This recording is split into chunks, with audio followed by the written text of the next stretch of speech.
Now that you've got your clock together, you're gonna wanna measure this gap right here, the height and the width. And if you don't measure exactly, you could end up with a clock face that doesn't fit inside of your project. If it's the wrong size from your clock, which most will be 12 inches wide by 12 inches tall. So what should you do? We just need to shave it down a little bit where it doesn't match. That's why it's helpful to measure this square before committing to cutting your clock face. That way you know that it fits perfectly inside. The height on this student's project is 12 1/16, barely larger, which is okay. Sadly, however, the width is 11 3/4. To fix this, I'm gonna lay my clock face down on the table and lay my clock chassis on top of it.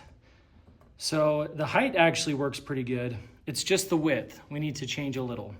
So I'll trace a line here. And right there to help give me a gauge of how much I need to shave off of each side. Now, I don't want to remove everything off of one side or else it might affect my clock pattern. So I'm going to try to take an even amount off of both sides so that way I end up with a clock that still looks symmetrical. I'll take off a little of this side on the table saw and a little off this side on the table saw. This is where good tape measure skills come in handy. I know I wish I could be at 12, but I need to move my clock down to 11 3/4. So I'm gonna say 1, 2, 3, 4/16 that I need to shave off. So I'm gonna shave off 2/16 off the right side and then 2/16 off the left side.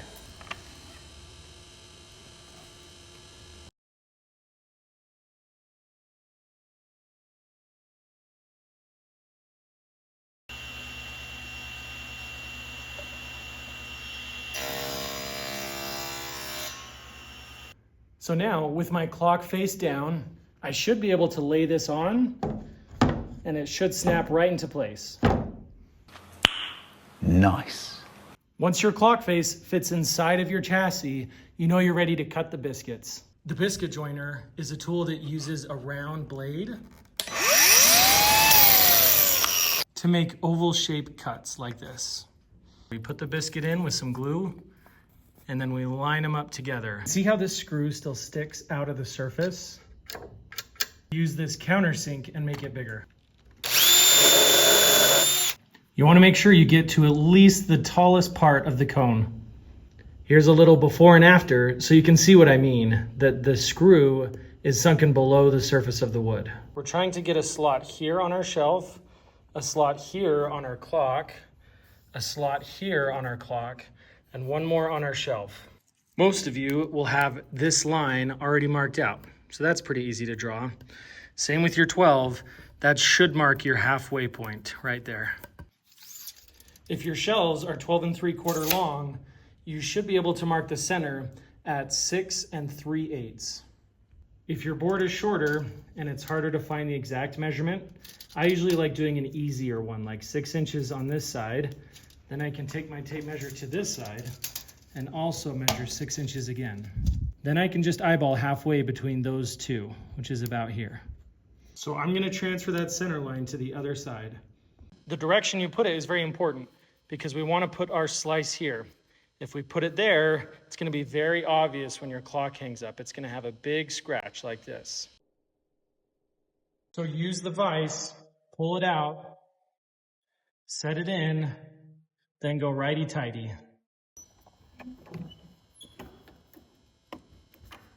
Then we simply turn it on. Line up this red arrow with that pencil mark we drew. Now do your best to keep this square and level, like so.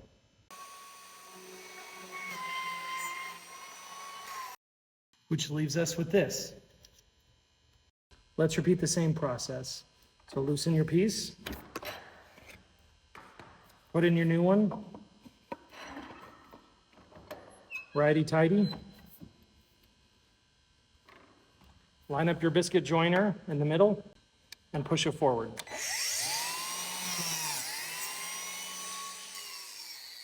If your two shelves can line up like this, then you know you did it right.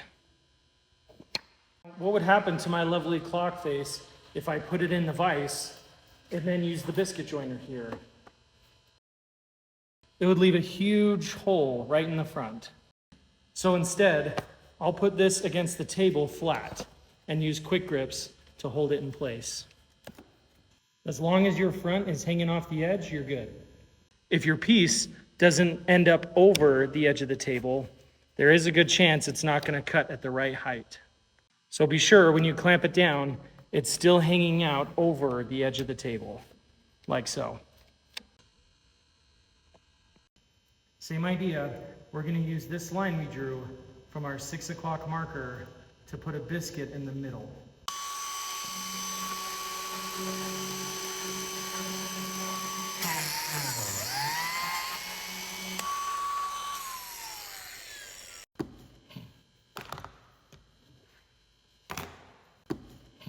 Then I'm just going to flip her around to the other side.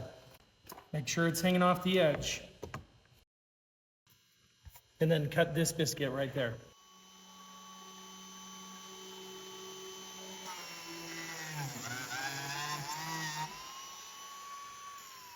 The corded biscuit joiner works exactly the same. Just plug it in, then keep your finger on the trigger the entire time you're cutting.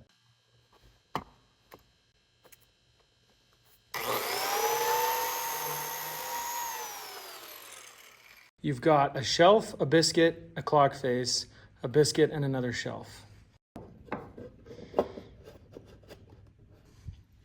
And this biscuit going into this shelf, also going into your clock face. Do your best to keep those flat and lined up as best you can.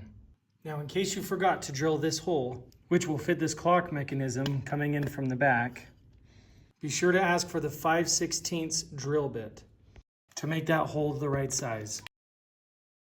Ooh, Popeye's biscuits.